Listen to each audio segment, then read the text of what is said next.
everybody for coming out. And yeah, like you said, small becomes big and in every way. But that's great. We're glad to have a lot of folks here. I'll spend just maybe a couple minutes, and then as was just mentioned, I think maybe we'll open up some questions. We had a chance to do it a little bit earlier. We're going to do it tomorrow after church as well. And I've done a lot of that in the last couple of years. You can imagine, I've run for governor 3 times in 4 years. So I'm pretty good at that. I like to say we know how to fight and win for the hardworking taxpayers. We've won not just in terms of elections. And in our state, not unlike New Hampshire, our state's a state that hasn't gone Republican for president since 1984. That's more than 30 years ago. That's back when I was in high school and I still had a full head of hair. So that's a long time ago for me. But we did it with the help. A number of you here actually mentioned that you had helped us out, whether it was sending a check, $25, $50, $100, or whatever it might be. A number of people from New Hampshire back in that recall election, 12 million, sent financial help, but literally made phone calls for us even from here or came out. We appreciate that. Most important, a lot of folks said they just prayed for us, and we appreciate that on behalf of our family. Tonette and I was with me here this week, and our sons, who are now 19 and 20, they were back in high school back then. So you can imagine what it's like to be in your junior and sophomore year of high school, have your father be elected, and then have all this happen, and not just have the governor's residence, but our family home in Wauwatosa, where we still kept our kids, a suburb of Milwaukee, literally had about 4,000 or 5,000 protesters out from their home on a frequent basis. So you can imagine, I had death threats, my parents had death threats, my kids had threats against them on Facebook and school and elsewhere. And in the end, though, the good news is it brought us together as a family, and we just persevered. And I always think back, the best thing for me was in 2009, when I first thought about running for governor in the 2010 election. Tonette and I had sat down and thought about, ultimately prayed about getting in the race. And we did so, even though we knew it would be tough to win in our state, because we knew that our state was heading in the wrong direction. And as a parent, that was unacceptable to me. I didn't want my kids to grow up in a state that wasn't at least as great as the one I grew up in. And I'm proud to say that we didn't just win the election. When things got bad, when the protests happened and all the attacks and all the abuse and all the nonsense and then the recall, we were able to stay focused because we weren't in it for a position. We weren't in it for the title. We were in it because we wanted our children and their generation to have a better life than we did. And I'm proud to say many years later, we are. We've done, and many other states like us have done similar things, but we turned everything from not just Republican to Democrat, but we actually showed results. Back in the beginning of 2010, the unemployment rate in our state was 9.2%. Last week it was announced, this past week it was announced it's down to 4.6% unemployment. So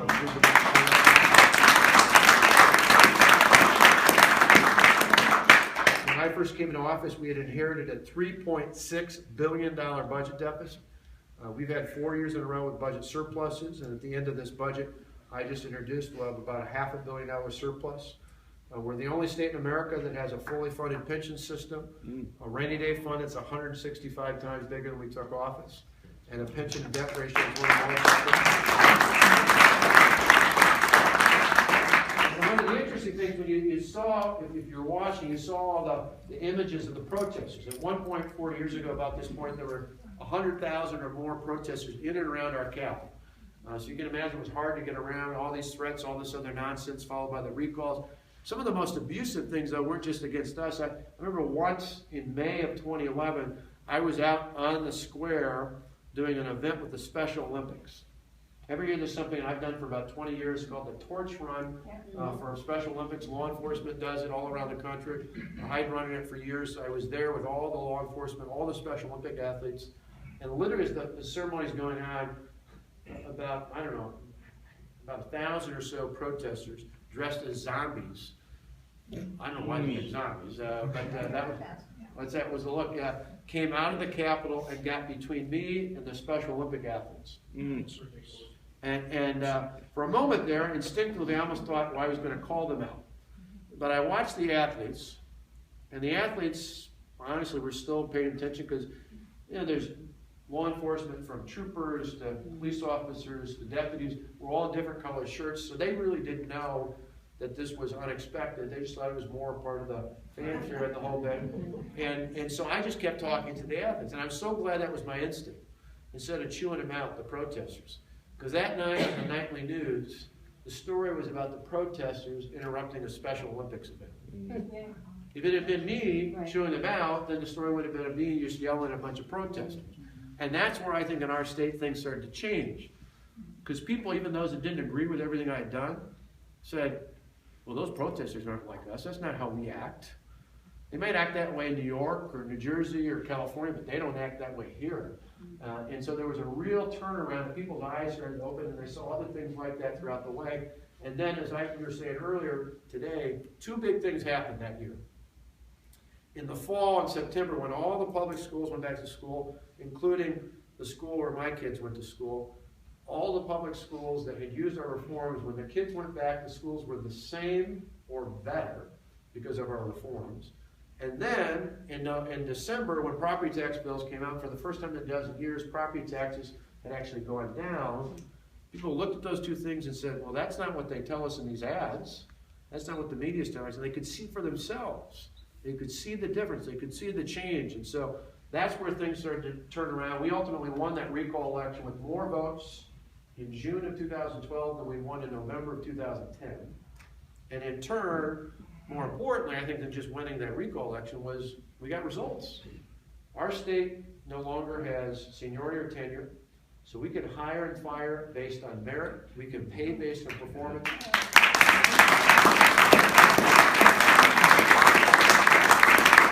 One of the great things is we can put the best and the brightest in our schools, and we can actually keep the good ones there and ask the others who aren't to go on somewhere else. Sometimes people, back 4 years ago, the protesters said, oh, schools are going to fall apart, it's going to be awful if you do this. You know what happened? The last 4 years, graduation rates are up, third grade reading scores are up, ACT scores are now second best in the country. And so the results are proven. If you put the power back in the hands of the people, and ultimately the people they elect to be on their school boards, not the federal or the state government, but right down to the local level, they actually demand more, and they've got things done. And so we've been proud along the way. We've done that. We balanced our budgets. We got our economy going. We took on the big challenges out there. We just, a couple months ago, signed into law, Wisconsin being the 25th state in the country that has right to work.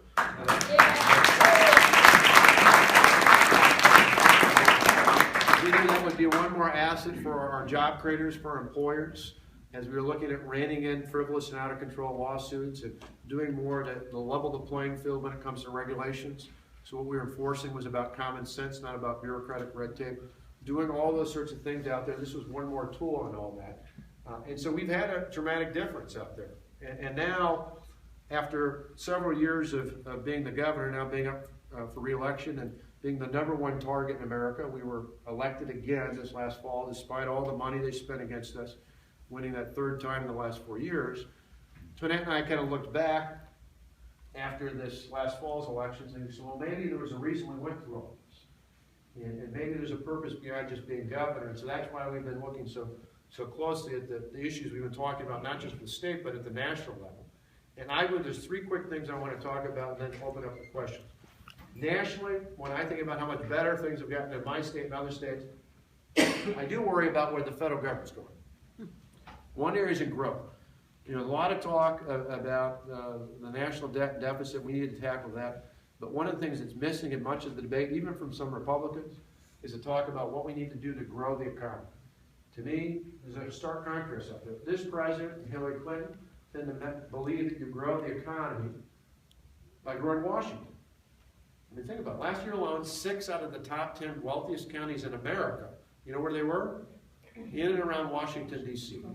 That tells me they're growing the economy in Washington. We believe, I think the majority of us in this country believe you grow the economy in cities and towns and villages all across this great country.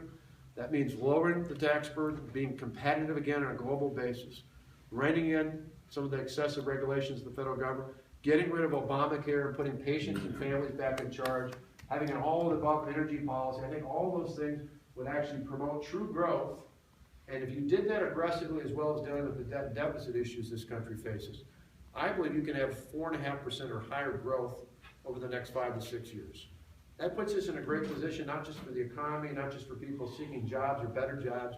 That puts us in a great position for tackling our debt deficit issues going forward. Because if you grow the economy, that's how you buy down debt. That's part of how you buy down the ongoing deficit issue.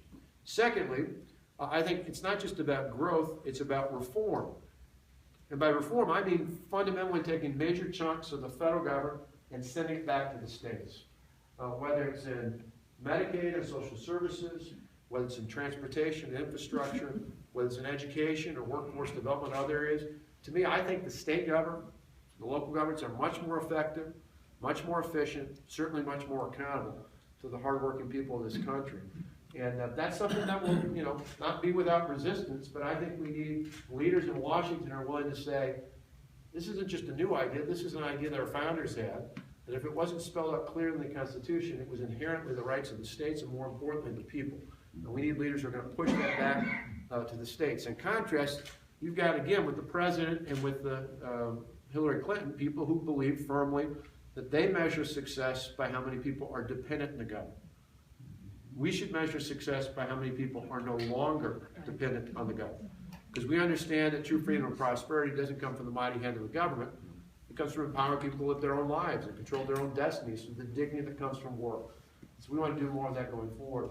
And the last thing I would just say is it's one that doesn't traditionally fall into the duties of a governor, but more as a father and an uncle and someone who's concerned about not only my sons, but my nieces and others in their generation. I'm worried about safety. When I say safety, I really mean national security, but I just call it safety because safety is something you feel here. National security is something you read about. When I see the footage of the Jordanian pilot who was burned alive in a cage, when I see the images of Christians from Egypt being beheaded and others like them, that's something that touches me right here, and I think it does for most Americans as well.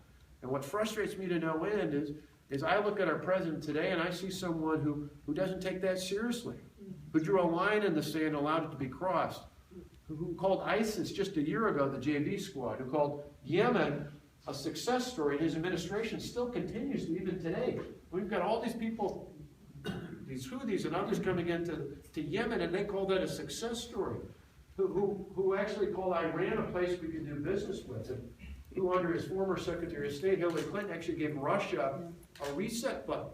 Yeah. I look at that and think, this just doesn't make any sense to me. I've joked about this, but it's not a jokey matter, but when I look at Iran and Israel, I think back in the 80s, some of you are too young to remember this, but back in the 80s, there used to be a movie called Trading Places, where one guy went one way and one went the other. That's what I think's happened with Iran and Israel. It's like we're trading places again here. Our foe is our friend and vice versa. Well, we need to get that back on track. I think once and for all, we need a commander-in-chief in this country who's going to call out what's at stake, and that is that radical Islamic terrorism is a threat to us all, and we need someone who's going to act on that. We need someone who's going to reestablish the fact that Israel is actually an ally of ours and start acting like that instead of what we see today.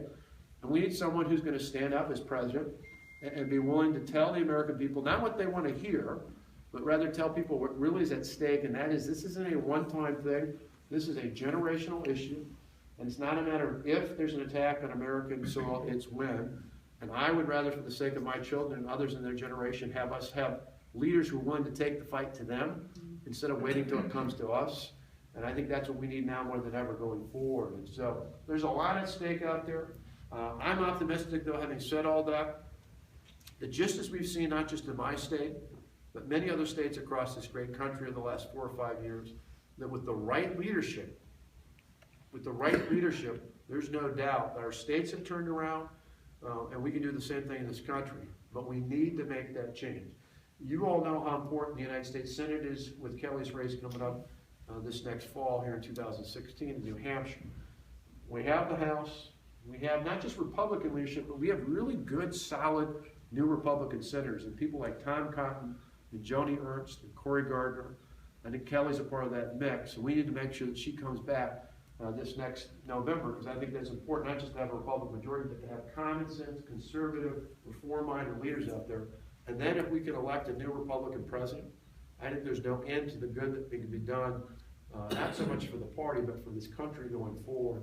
And obviously we're very interested in pushing those ideas going forward. We appreciate the chance to join with you here today. So with that, if you like, and get some questions people have. That'd be great.